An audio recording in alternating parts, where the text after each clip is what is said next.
Assalamualaikum beres, selamat datang kembali di Guru Gembel Channel. Di Konohagakure, di masa pemerintahan Naruto Uzumaki, ada sebuah acara yang sebenarnya sangat lumrah dan sudah rutin, yaitu diselenggarakannya ujian Chunin, di mana ninja-ninja junior dari berbagai kawasan itu diuji dan dipertandingkan dalam sejumlah turnamen yang lucu-lucuan seperti itu, adu kesaktian.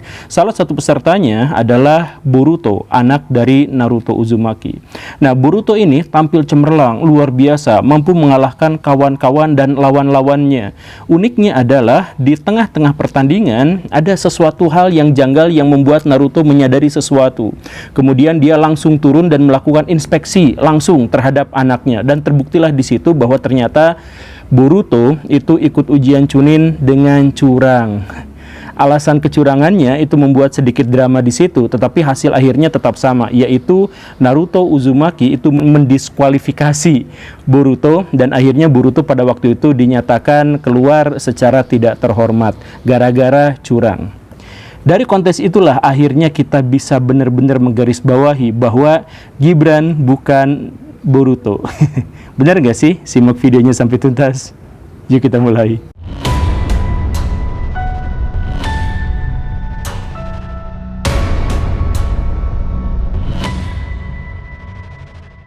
Di akhir tahun 2020, Solo menyelenggarakan sebuah acara rutin, yaitu Pilkada, di mana pemenangnya pada waktu itu adalah Gibran Rakabuming Raka, anak dari Presiden Joko Widodo, yang pada waktu itu perolehan suaranya juga sangat spektakuler, 86% suara memihak kepadanya, berbanding dengan lawannya yang hanya mendapatkan sekitar 13% suara.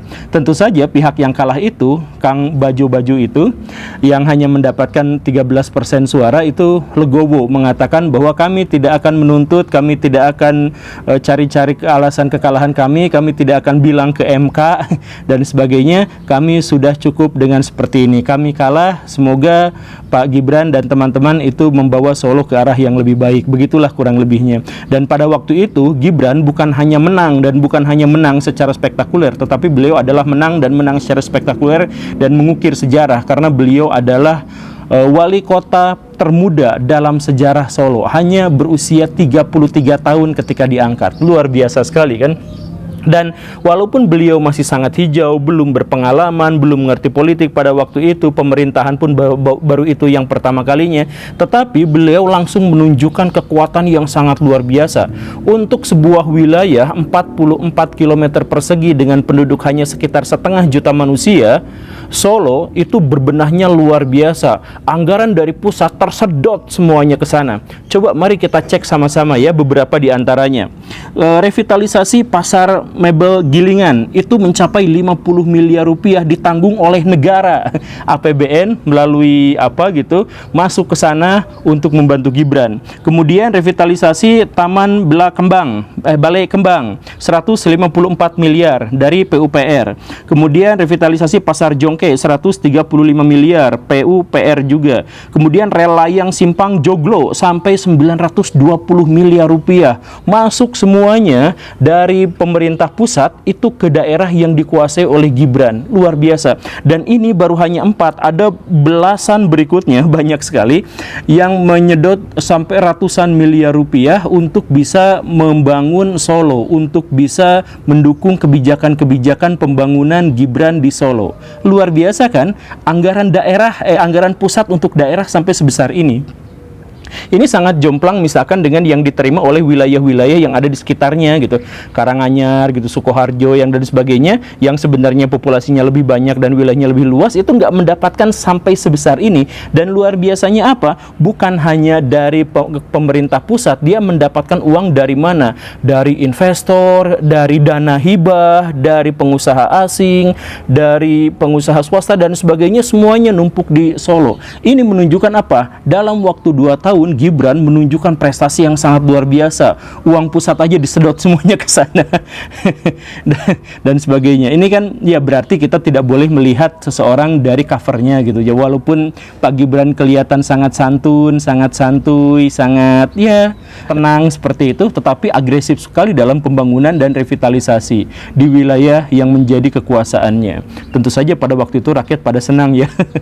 Nah, Tapi kalau kita lihat anggaran yang sangat besar yang tiba-tiba diterima oleh Gibran dari berbagai pihak ini, kita tidak boleh heran karena sebelumnya Gibran memang sudah menunjukkan sesuatu yang sangat luar biasa, satu potensi yang benar-benar hebat gitu ya. Bayangkan saja karir politiknya itu adalah karir politik dengan jenjang terpendek se-Indonesia atau bahkan mungkin sepanjang sejarah Indonesia. Misalkan gini, kita hitung satu-satu ya. Tahun 2018 beliau mengatakan bahwa saya tidak mau berpolitik walaupun di sana, garis bawah ya, walaupun di sana memberikan lebih banyak keuntungan finansial, tetapi saya akan fokus saja di dunia bisnis. Itu tahun 2018. Setahun kemudian, tiba-tiba 23 September 2019 Gibran mendaftarkan diri sebagai kader PDIP. Setahun kemudian, dan berikutnya tahun 2020 Gibran langsung mendapatkan rekomendasi dari PDIP untuk melaju ke Pilkada Solo.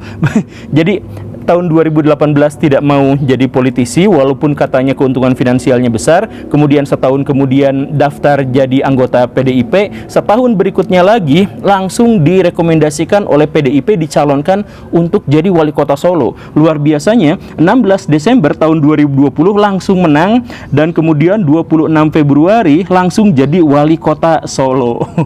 Jadi gak ada, saya pikir, politisi yang bisa sampai secepat ini. Hanya orang jenius yang bisa melakukannya. Jenius politik, jenius pemerintahan, jenius manajemen. Makanya seperti yang saya bilang tadi, wajar kalau misalkan ketika beliau memimpin Solo itu tiba-tiba pembangunan merajalela di sana. Ya karir politiknya aja bisa dicapai dengan secepat ini, ya apalagi kalau soal pembangunan gitu. Tapi luar biasanya lagi ya adalah bahwa di tahun 2023 22 Oktober tiba-tiba Gibran itu ada di Golkar dan langsung dicalonkan sebagai sebagai calon wakil presiden mendampingi Pak Prabowo. Bayangkan berapa tahun sebelumnya itu dicalonkan oleh PDIP dan langsung mendapatkan mandat dari Ibu Megawati. Sekian tahun berikutnya, nggak sampai 3 tahun berikutnya, tiba-tiba dia ada di Partai Kuning, Partai Golkar, dan langsung nyapres. Jadi yang ikutan cawapres, kan luar biasa. Dan luar biasanya apa? Tanggal 25 Oktober tahun 2023 langsung daftar ke KPU sebagai calon wakil presiden. Ini coba bayangkan, dari orang yang 5 tahun sebelumnya atau 4 tahun sebelumnya sama sekali tidak mau masuk ke dunia politik walaupun keuntungan finansialnya besar, tetapi berapa tahun kemudian langsung sukses menjadi calon wakil presiden. Dan sekarang berdasarkan berbagai survei, berdasarkan begini dan begitu, perhitungan ini itu mengatakan bahwa pasangan Gibran dengan Pak Prabowo itu diunggulkan walaupun masih sementara, tetapi perhitungannya ya kurang lebihnya seperti itu. Ini sesuatu yang sangat luar biasa. Sekali lagi, hanya orang jenius saja yang bisa melakukan hal yang semacam ini. Pindah partai kemudian langsung dicalonkan gitu. Partai yang sebelumnya cuma gigit jari, nangis-nangis, dan sekarang cuma nyinyir-nyinyir doang tapi nggak bisa apa-apa lagi gitu kan. Dan makanya saya rekomendasikan Pak Gibran ini, karena ketika beliau menguasai Solo, udah banyak uang turun untuk wilayah itu, kemudian karir politiknya yang sangat cepat dan sebagainya. Dan kalaupun misalkan kita melihat ke belakangnya lagi, memang track recordnya luar biasa. Sebelum beliau menjadi politisi dan mengakunya sebagai pebisnis, beliau itu kan punya banyak bisnis kuliner, banyak makanan gitu ya. Walaupun bisnis makanannya itu gak bagus-bagus amat dan akhirnya banyak di antara mereka yang bangkrut, tetapi investor yang masuk ke sana sampai ratusan miliar rupiah. Bayangkan, sebuah bisnis yang baru muncul dan kemudian nilainya goyang ke sana ke sini dan akhirnya juga bangkrut, ternyata investor yang terlibat di sana, dana yang ada di sana itu mencapai ratusan miliar. Berarti luar biasa kan kemampuan beliau dalam berdiplomasi, dalam membangun jaringan dan sebagainya. Saya pikir ini adalah salah satu yang paling baik di Indonesia. Orang bisnisnya aja, hancurnya aja dia dapat investor sekian ratus miliar, apalagi kalau misalkan berhasil gitu kan. Dan kesaktiannya bukan hanya selesai di situ. Waktu beliau mengajukan diri bersama Pak Prabowo sebagai calon presiden dan wakil presiden, itu kan sebenarnya belum memenuhi syarat.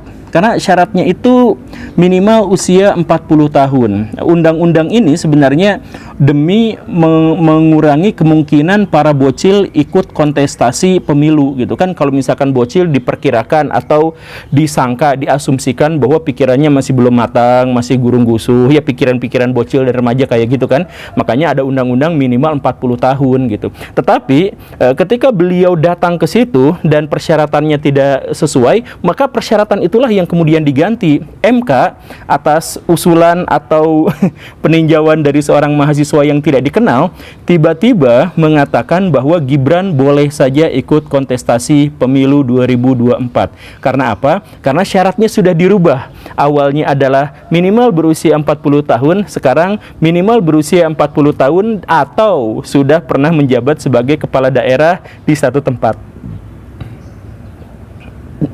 Kepala daerahnya pun itu boleh walaupun hanya sekedar wali kota di sebuah kota yang sangat kecil gitu. Jadi kan ini sesuatu yang sangat luar biasa. Jadi ilustrasinya itu adalah bahwa kalau misalkan ada seorang siswa yang datang ke sekolah terlambat 2 jam gitu ya. Nah, bukan dianya yang disetrap, bukan dianya yang dimarahin sama guru dan dihukum, tetapi jam sekolah itulah yang digeser gitu biar sesuai agar dia tidak terlambat. Begitulah kurang lebihnya betapa saktinya, betapa luar biasanya Pak Gibran Rakabuming ini gitu. Ya, tentu saja ada banyak perdebatan, ada banyak begini dan begitu, tetapi kan pada faktanya akhirnya ditemukan bahwa MK-nya bermasalah, sampai hakim MK-nya yang ternyata adalah pamannya sendiri itu juga kan dipecat secara tidak hormat walaupun tetap ada di situ gitu ya. Tapi sebagai ketuanya, sebagai pimpinannya itu dipecat, tapi dia masih ada di Mahkamah Konstitusi. Itu menunjukkan apa? Menunjukkan bahwa memang sejak awal ini bermasalah dan orang-orang secara hukum juga pada akhirnya sudah mengetahui bahwa ini bermasalah, kan begitu. Dan ya ternyata juga sangat luar biasanya bukan hanya itu, beliau mampu mengubah dalam tanda kutip ya, secara tidak langsung mampu mengubah peraturan atau undang-undang. Yang terbaru kemarin itu beliau sampai ada usulan gitu ya, entah dari mana gitu ya, tapi rumor mengatakan dari beliau, cuman rumor gitu ya. Rumor mengatakan bahwa beliau itu usul supaya debat cawapres itu dihilangkan. Dan apa? KPU langsung mengeluarkan sebuah pernyataan bahwa debat cawapres akan dihilangkan atau dimodifikasi atau apa sekarang lagi dalam perdebatan gitu. Tapi upayanya adalah untuk menghilangkan debat cawapres.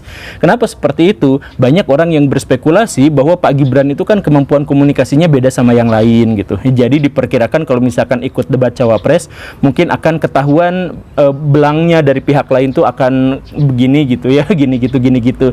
Jadi akhirnya debat cawapres itu dihilangkan. Dan ini debat cawapres ini kan sebenarnya ada dalam undang-undangnya.